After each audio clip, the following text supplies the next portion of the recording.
It's the trial of Adolf Eichmann. And they have the real footage from the trial. There's Adolf Eichmann sitting in his glass box, and it was. Is he a Nazi? Is he a Nazi? Yeah, he was the main Nazi. He was the architect. Does he sound like a Nazi? I'm almost positive that he wasn't the main one. Yeah, the main one I think of is a different Adolf. Yeah, Goebbels. Yeah. No, not Adolf. No. Keep the going. main one. Keep Hitler. going. He's got a mustache.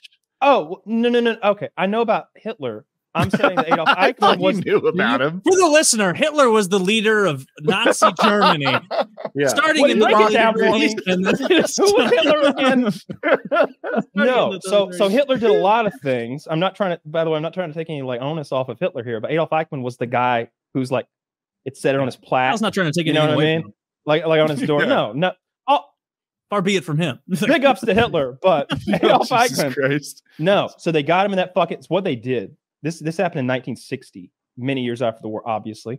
They caught his ass, the Mossad did, kidnapped him out of South America, injected him with something, threw him in a uniform, drug him through the airport, and was like, we've got a sick man here, faking Spanish accents, got him on the plane, he wakes up in Tel Aviv. Guess what? That thing you signed while we were slapping you around for 3 days in that building, that says you're going on trial in Israel, and you agreed to it. They throw him in the glass box and they put him on trial, and the documents are piled sky high. They bring a witness from every country that he killed Jews in, an eyeball witness. They've got the documents there of everyone who came into Auschwitz for like a couple years, and the numbers match the numbers that everybody's fucking tatted up with, so they know it's a real document. And they've got quotes from him. The prosecutor has a fucking number on his arm, by the way. That was interesting. And he's going through the. That doesn't look good for that guy. Then it doesn't look good for anybody. Are you saying it's personal? It was so personal. Very personal. Yeah, dude. I was fascinated by this thing because he defended himself 80% of the way through the trial, saying like, no, that's not true. I was following orders in Hungary. I was following orders in Poland. I didn't say this. I didn't say that. And they're like, here's some quotes from you, and they read this. It's just very incriminating quote from him. And Eichmann's like, maybe I'd been drinking, or maybe I didn't say that. I don't remember saying that. And it's like, dude, you're done. It doesn't really come across as well as I'm doing it because there's German being translated to Hebrew and there's a delay. That's a very funny thing to like focus on in like a Holocaust trial, though, is like, we're going to mention now something pretty mean you said. It's like, no. I think you're burying the lead here, Mr. Attorney. I think you should lead off stronger. There's hurt feelings in so many countries. Him incriminating himself, and it's him talking about. Zach just posted one of the quotes. It's fucked up. It's him letting you know that he's a real Nazi, and someone who's a real Nazi does their job with like joy in their heart. Jesus the way Christ. He kills the Jew. He's really laying it on thick about being a Nazi. This quote is outrageous. I'm scared to read it for fear that it'll be like I will leap into my grave laughing because the feeling that I have 5 million human beings on my conscience is for me a source of extraordinary satisfaction. Yeah, that's a good quote. Doesn't play well in court. I don't think the jury's gonna like that. Can you like if you saw that in a movie, you'd be like, come on, I need a realistic bad guy. I need someone with a little nuance in the mix. It's like if Tony Soprano was like, and another thing, all the Jews got to go. It's like, all right, Tony. How about you handle New York first? Tony always liked the Jews. He did. The documentary is very cool. I didn't watch the last 10 minutes of it. I'm sure they're gonna fucking kill him or something like that. I had to come do this. Yeah, it doesn't go well. Eichmann. I think it ends poorly for Eichmann. Hanged or shot. I think he escapes at the end. I think it turns out Hitler was alive the whole time. Sneaks him out. Argentina. Dark Side of the Moon. Iron Sky, baby. Of course. No, idiots. It's Antarctica. Yeah. That's where Hitler went. Have you seen Argentina's Joe Rogan not getting jokes? Like over his head?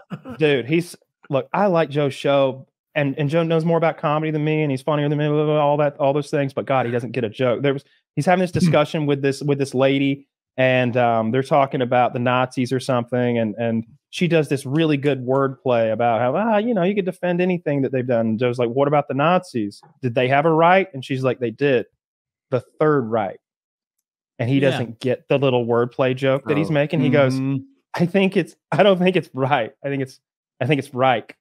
Jamie, what is a Reich? You know? What is a Reich? And he doesn't know what a Reich means, empire. He doesn't know what a Reich is. And she's sitting there like really awkward. So the First Reich would have been, I guess, the Roman Catholic Empire or whatever. And the Second Reich would have been the Prussians. Second is the Ottoman Empire. Yeah.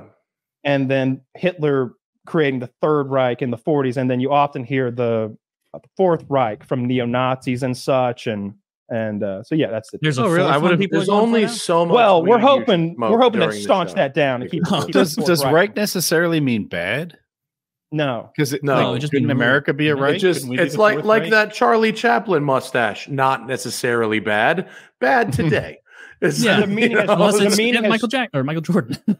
The meaning has changed over time, but Hitler meant it as empire, and we mean it as empire. And you got to go back to a little bit before. I don't know if that's a terrible track record of Reichs. Like the First Reich, you said it was the Roman Empire. Roman I would have been like the Roman wildly successful, wildly successful, and then the Ottoman Empire, the church, not as successful, but wildly successful. Huge drop off. On that, I was waiting for Taylor's Third Reich. I was. Did you see it? We got the first one. We got the second one. But that's pretty embarrassing. Well, they're not like aspiring to empires. Those are the Germanic empires. Yeah. Those were the Germanic empires in particular. Like that's what he's aspiring to be, the third Germanic empire. Not just the third in succession, because there's many families that ruled and it changed hands many times over those hundreds of years. But he's talking about a new thing. Didn't work out, luckily. Good for everybody else. Didn't work out so much. Yeah, not luckily, thanks to the sacrifice of like millions and millions of 100 million European men. Oh, is that correct? The Weimar Republic was the Second Reich, not the Ottoman Empire. That was the ruling party that Hitler overthrew. Yes. Yeah, that was in the that was post 20s and 30s. Yeah, post the weakened revolution. I think it ended in the 20s or maybe even 1920 flat, but it goes back to the 1800s, right? Yeah. If you had to go live in any empire, that's a really good documentary, though. I highly recommend it. It's fun to see empire. Yeah, there you go. Any empire before the year 1000. Ooh. So it's got to be a good while ago. You can't just pick up something super recent. Question: do I get to be Genghis Khan? No, but so, you get, how about this? Mongolia. You're not Genghis Khan. You're not even a super high ranking general, but you're like a lieutenant he respects. You're in a good place. Okay. All right. Ooh. I mean, peak Rome was probably kind of awesome, actually. That's what I was going for. Yeah. Peak Rome was pretty fucking sweet, I think, for a lot of folks. Or maybe peak Athens. Peak Athens was probably all right too. I'm going that would Rome, be cool. 100%. Yeah, Rome has got to be it. Like nobody else. Toilets.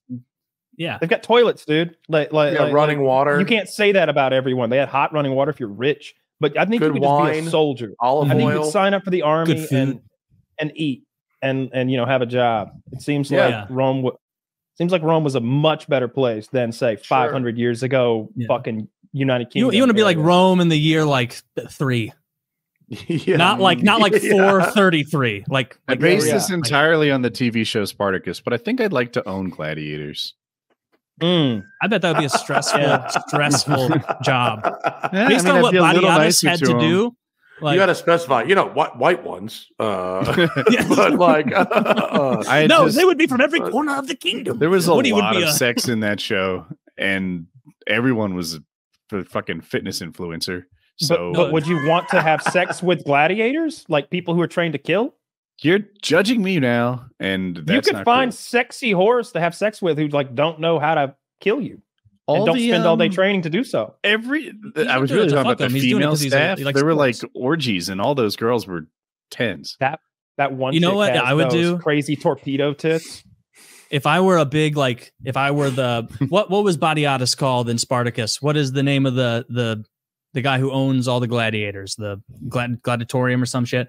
No, I would want to be the guy who's like Proximo in Gladiator, like the promoter. Yes, like that guy. I would want to like be known for something, like those guys with the big nets and the tridents. Like I wouldn't just be a gladiator trainer. It'd be like we got to go to Tayloratus's, whatever, in order to Gladiator get the school. finest net throwers in all of Rome. Like he's known for that. Like that would be fun. Actually, it probably wouldn't also be fun because you'd have a bunch of dangerous. It should be men. all smoke and mirrors. Like you should be the spear master, and then you're like, just poke him. Man, he's the best gladiator trainer. His trick is he gives them the longest spears in the kingdom. He's got a real I want to be attitude. like a sword maker or some shit. Like someone who was like so good at his craft that you could charge like a boatload of money for it. But like you're kind of cool, like whether you're a soldier or a gladiator or whatever. Like you gotta have a Maticus fucking blade, dude. You gotta have a Ferroticus blade. I like you'd be jacked. Maticus Ferroticus is great. I'm on board. Steel. Yeah, that would be sweet. Living in Rome. But like so quickly you'd be like, oh, this is worse running water. Like this is like for sure. They have bathrooms and like everybody else is like, isn't this great? We all get to sit in this room and like sit shit next to each other with no dividers. Like this is so much better than everywhere else on the planet. Yeah. And They didn't tell me the running water like? here was downstream of the latrines. Yeah, At least the Chinese you don't have to own it. wipe your ass with like a sponge on a stick. That's like Yeah, not me. I mean, I'm great. Come on. I mean, maybe you don't. But I deserve everybody it. loves dogs. Everybody who's normal loves dogs. Well, and some people who aren't normal. Hitler had dogs. Hitler loved dogs. That's what I was thinking.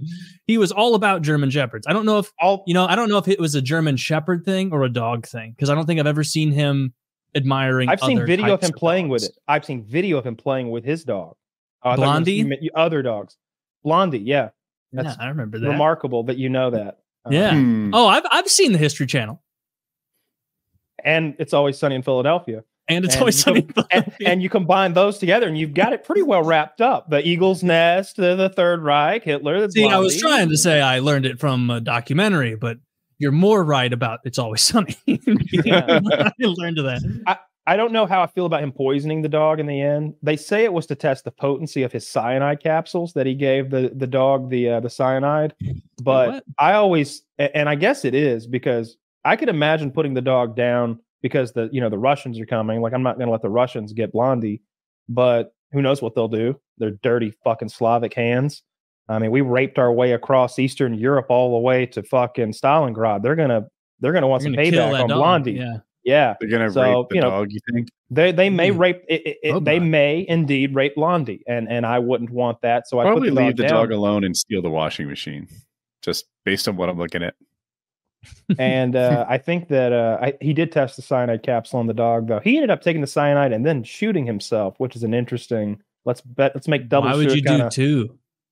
Like, and how do you not trust cyanide? Isn't like my understanding of a cyanide pill wasn't like, and that's the exact amount to end your life. I thought it was like, this is a chunk of poison. It will kill you. Like you're going to die. It could kill 8 people if we all split this. Maybe I'm no. wrong. Sometimes people survive it, and sometimes they're scarred by it. I guess. Remember that was the whole deal with that James Bond villain, is he had bitten his. Obviously, it's James Bond, but he had bitten the capsule, and it had fucked his whole face up because he survived it. And then was that the guy who was captured like, and tortured? Don't put it in your pocket. Yeah, Like, yeah. Okay. Different movie, but yeah, that's Javier Bardem. No, it's the same movie. It's the same You- film. It's not the same. Just imagine. it's the Mr. same Bond, don't character. put that in your pocket, or it will become just a magical orb. I've never seen that movie. I don't know what it's about. That's how he looks at it. He's like, "Ooh." And then Is that what he he'll does? yeah, you nailed it. That's perfect. Yeah. That's good.